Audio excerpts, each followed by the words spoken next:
It's the Real Estate Podcast, brought to you by ANZ Home Loans for financial well-beings. Look, the Mid-Mountains is nicely situated. It'll be about a 30-minute or 35-minute commute to the hub of the new airport. In terms of prices, I think we'll see growth. All the improved infrastructure and transport has made the Blue Mountains a heck of a lot more accessible because you can be 30 minutes away, live in paradise here and commute down. And that is Paul ORiordan, and we'll be getting back to that conversation in just a moment as we welcome you back to another episode of the Real Estate Breakfast.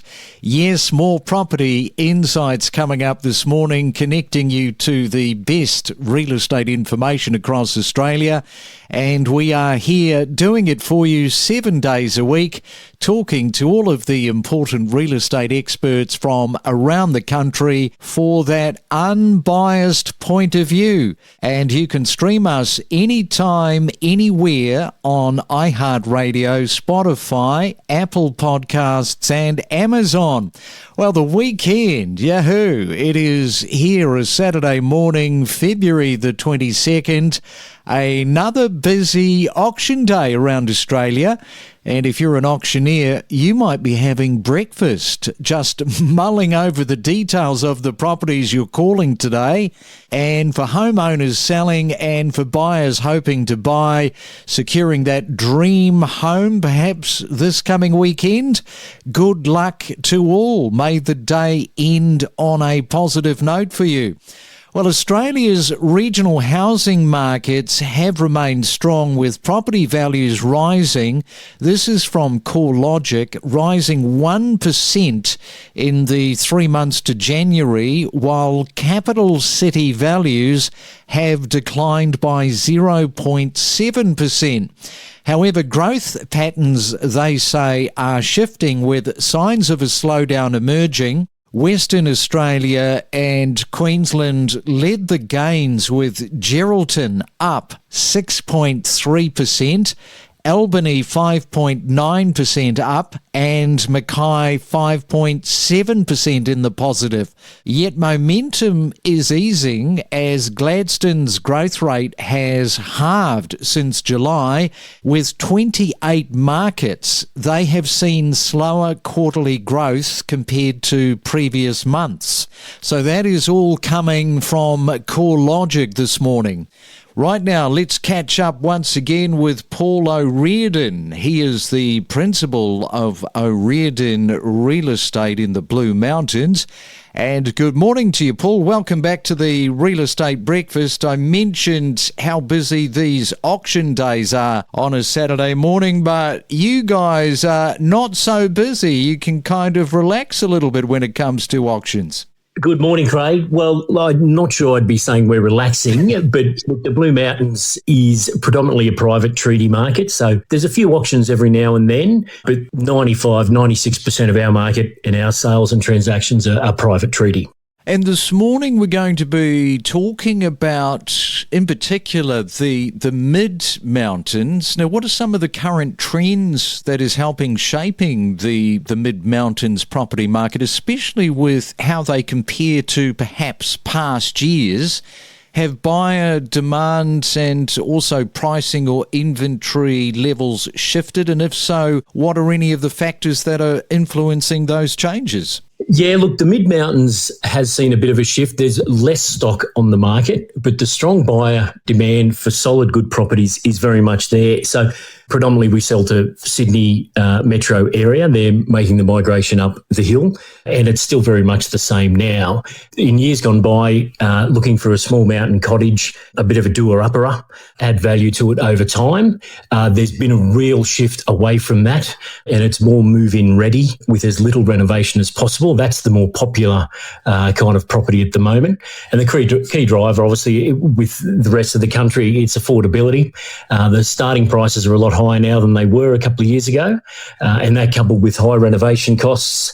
And I think people's time, they're a little bit more time poor. They're working very hard to pay the mortgage, and there's not a lot of time left over to do major renovations. Yeah, interesting that you say that people are buying these ready properties, because I think potentially towards the end of this year, depending on how many of these rate cuts that we get, that might sort of swing the pendulum a little bit. What do you think? Look, it may very well do. And look, let's hope it does. Depending on renovation costs, the costs that we've seen recently, if you're changing the footprint to a property up here, it can be $150,000 plus. So depending on what you're doing, but look, anything with interest rates going down is going to mean a more positive outcome for owners of property in the mid-mountains. That is for certain. Yeah, and when you look at any postcode across Australia, you have families, investors, downsizers, upsizers, they're all transacting. And in the mid-mountains, who are the dominant buyers there, and what specific property features and areas are people gravitating towards at the moment? Yeah, look, the mid-mountains is very much families, young families and first home buyers at the moment. Investors were there as well, but look, we haven't seen investors any great numbers for probably a couple of years now. Obviously, these interest rate cuts, if they come to fruition, will probably impact that, and we're likely to see more investors on the ground. But look, young families, they're looking close to schools. We've got great parks, a good lifestyle up here, a large block if they can get it, but most blocks are kind of 700 square metres up, privacy from the neighbours, and things like that. A 4-bed, 2-bath in the mid-mountains is around the 950 to $1 million mark. So really good buying for a solid home. And we are talking on our Saturday morning to Paul ORiordan. Also, one of the buzz things that is taking place at the moment is the new airport. So we'll talk all about that after this. Every morning from 6 a.m, we bring you the latest real estate news with diverse perspectives from leading industry experts. We deliver the most property podcasts across Australia every week. You might remember a couple of weeks ago, I spoke to Mike in Perth about how people will go into a shared rental and sign up for a 1 or 2 year lease with people that they don't even know. But they won't go into buying a property with a brother, a mate, or a friend. And I asked him what he thought the disconnect was with that. I think we're so affected to think that property investment is out of reach. And so it doesn't even cross our mind. You know, the idea, everyone thinks that they need to save a huge deposit. Everybody believes they need to do all of these factors. And so they don't do anything. Yet when they're looking for a house, rather than seeing what are the ways or the non-traditional ways to get into property ownership now, what's the soonest that I can get in, they'll rather jump in with a bunch of random people and live there. And everyone's had a roommate that they hated. Everyone's had someone who's horrible from that. So you might argue with your uncle, your brother, your cousin, your mate, but better off to be making money and putting yourself in a position of home ownership than just trying to rent a property. And why not? Why not look to multi-generational living? Why not look to multi-friendship aspects or find somebody? You know, the government tried this in a small way a few years ago, but I think it's something, I really believe it's one of the only options for a lot of people now, because they are priced out of the market.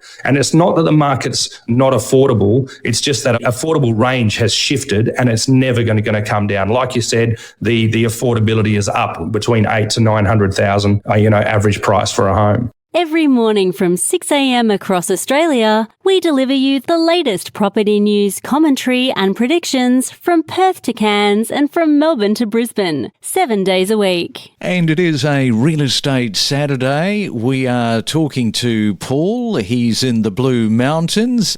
And we talk about many, many different postcodes and their behaviour within them from buyers and sellers.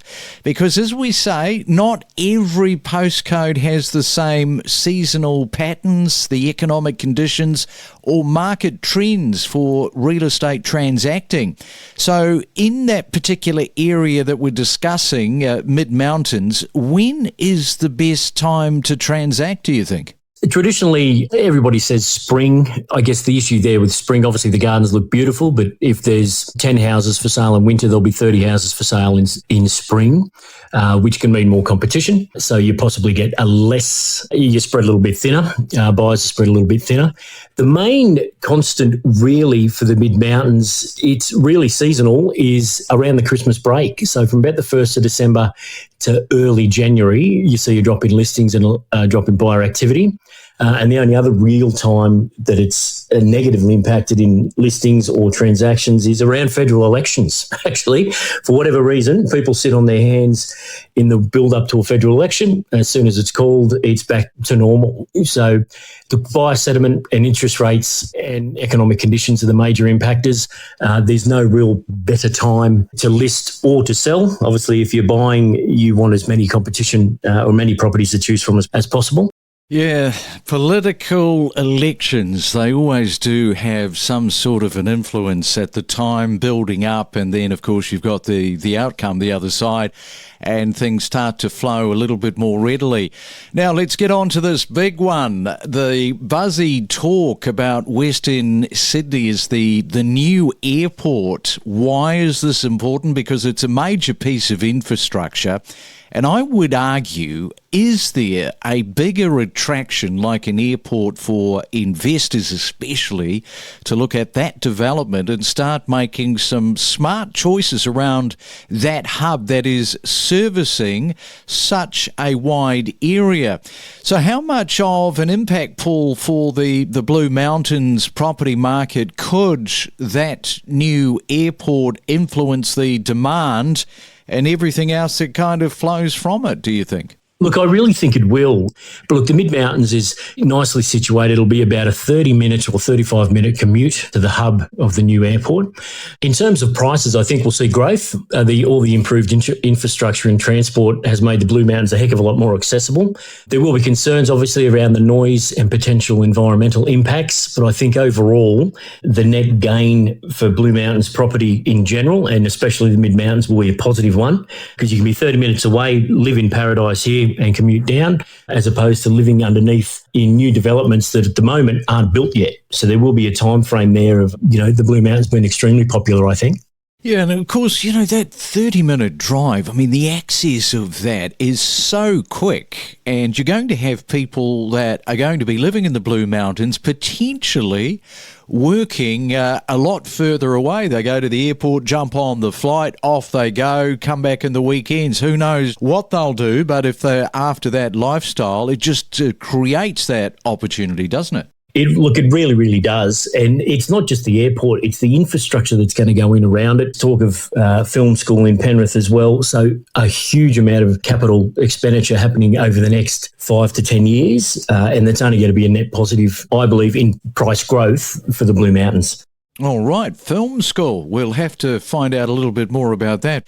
Hey, Paul, great to chat with you on our Saturday morning. Have yourself a fantastic weekend and look forward to talking again soon. Thank you very much, Craig. Always a pleasure. Every morning from 6 a.m, we bring you the latest real estate news with diverse perspectives from leading industry experts. We deliver the most property podcasts across Australia every week. They are seeing increased demand as more city residents relocate and fewer leave regional areas. This trend has actually driven stronger price growth outside of Perth. So what are you seeing around all of that trend? Naturally, most areas regionally in Western Australia are cheaper than Perth. So as people struggle to reach those heights in the city, they're moving to places like Bunbury, Albany, Busselton, Kalgoorlie. Obviously, they're going there because they've got work, and that's a big positive, where historically a lot of these towns were a bit quieter. Most of these towns have 0, 1 or 2 builders in them. And so when you have a small increase in population growth and therefore demand for housing, the cost to construct those homes is far and above the median house price in those suburbs in the first place for the established homes. We connect you to the best real estate information across Australia. The Real Estate Podcast.